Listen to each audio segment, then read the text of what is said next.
আজকে আমাদের পররাষ্ট্র উপদেষ্টা মহোদয় চীনে গিয়ে কি যেন করছেন অর্ধেক গোপন অর্ধেক প্রকাশ হয়, কারণ যে কারণে তো আমরা বলি যে ভারতের সাথে কি চুক্তি করেছে প্রকাশ করো। রাজনীতিবিদরা গিয়ে কিছু জিনিস পাবলিকলি করে, কিছু জিনিস বোধহয় গোপনে করে।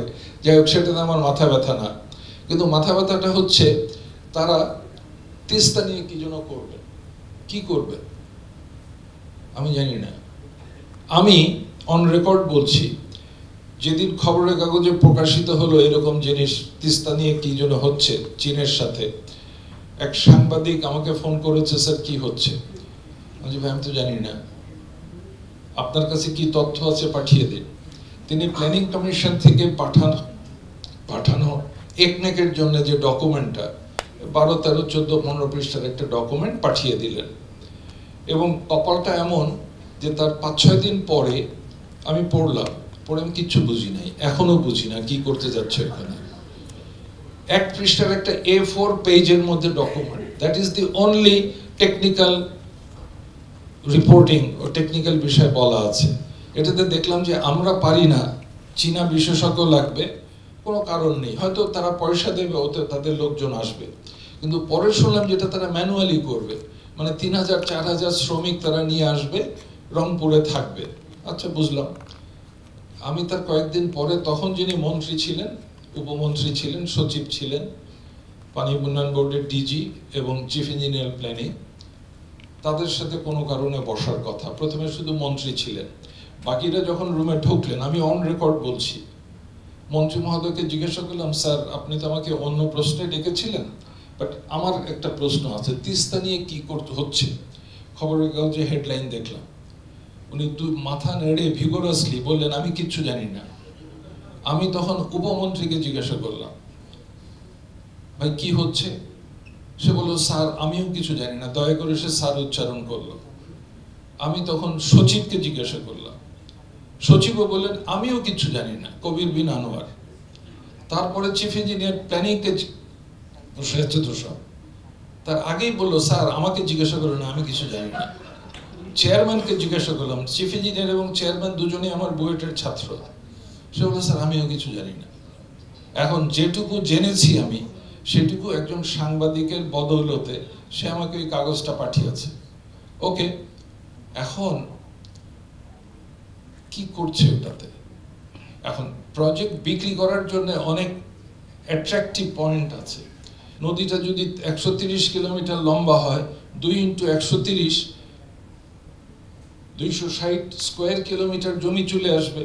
সেখানে তারা ইজিলি 5টা এক্সপোর্ট প্রমোশন জোন, 10টা শহর, 15টা কি যেন ইউনিভার্সিটি, প্রাইভেট ইউনিভার্সিটি, খুব জায়গার অভাব, বানাবেন। সবাই খুব খুশি, তাতা থই থই করে আমরা নাচতে লাগলাম। নদী কি মানবে? ওটা মানবে না। তাহলে কি করতে হবে? নদী শাসন করতে হবে। করা যায়? হ্যাঁ যায়, কিন্তু নদী শাসন করলে কি হবে? প্রশস্তটা কমিয়ে দিলে, সোজা নদী বানালে গভীরতা বাড়বে। গভীরতা বাড়লে যে তিস্তা গিয়ে পড়ে ব্রহ্মপুত্রতে, অর্থাৎ তিস্তার পানি প্রবাহিত হয়, উল্টো হবে, ব্রহ্মপুত্রের পানি তিস্তায় ঢুকবে। এর লাইফের অবস্থা কি? এর জীবন আছে এর ভিতরে। আমি কিছুদিন আগে গাইবান্ধা গেছি, আমার হোস্ট বলছে, স্যার কি খাবেন রাতে? আমি বললাম যে বৈরালি মাছ খাবো। সে অবাক হয়ে তাকিয়ে থাকলো, sir you know the name of this particular fish? ছোট্ট মাছ, খেতে অত্যন্ত সুস্বাদু। সিরাজগঞ্জের লোক যদি হন, সেখানে বলে Piyali. It is almost going to be extinct.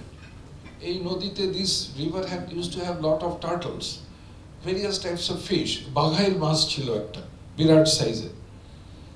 So একটা নদীতে জীবন, অন্য জিনিসগুলো বুঝতে হবে।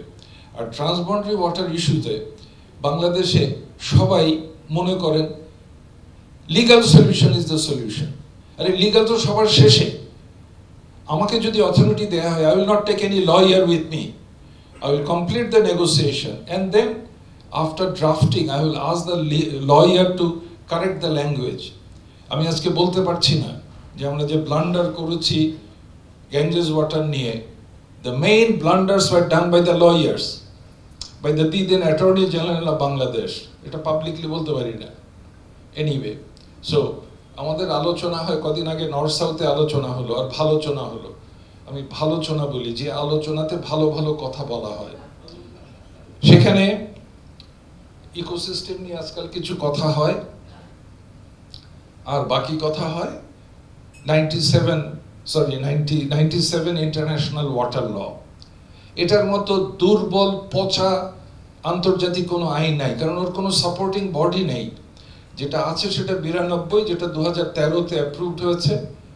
সেটার কথা, এই আইন নিয়ে যে তিনজন কথা বলেন, তিনজনকে আমার বোঝাতে হয়েছে, 3 উপদেষ্টা।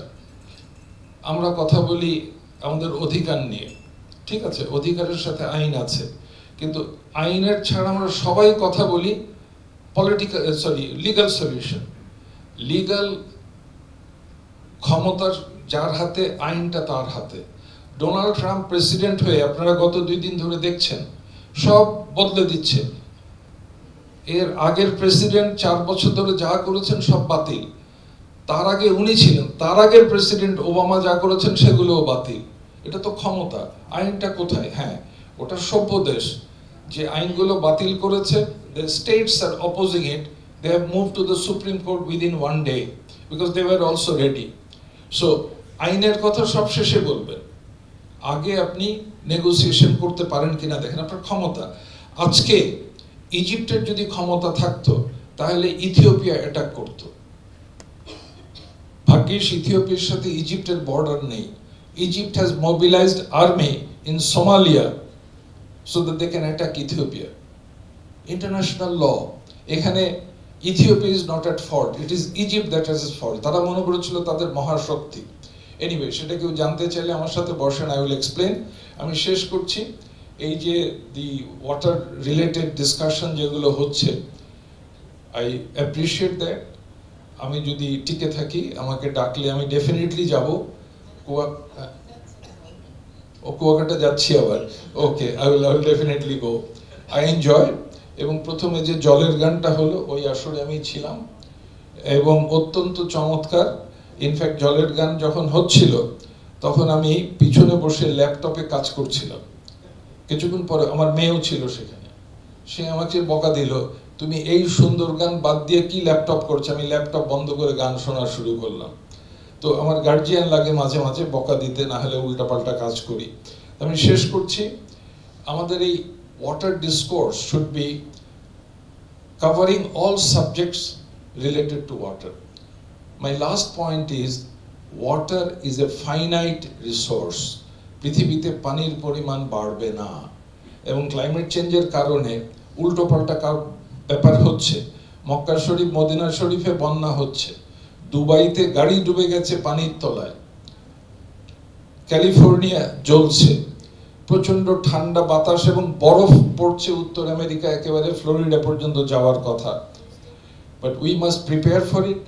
So water and water related problem, তার মধ্যে ইঞ্জিনিয়ারিং পার্ট আছে, ইকোলজিক্যাল পার্ট আছে, এনভায়রনমেন্টাল পার্ট আছে, যেটা পৃথিবী জুড়ে এখন বলা হচ্ছে there must be transparency and accountability.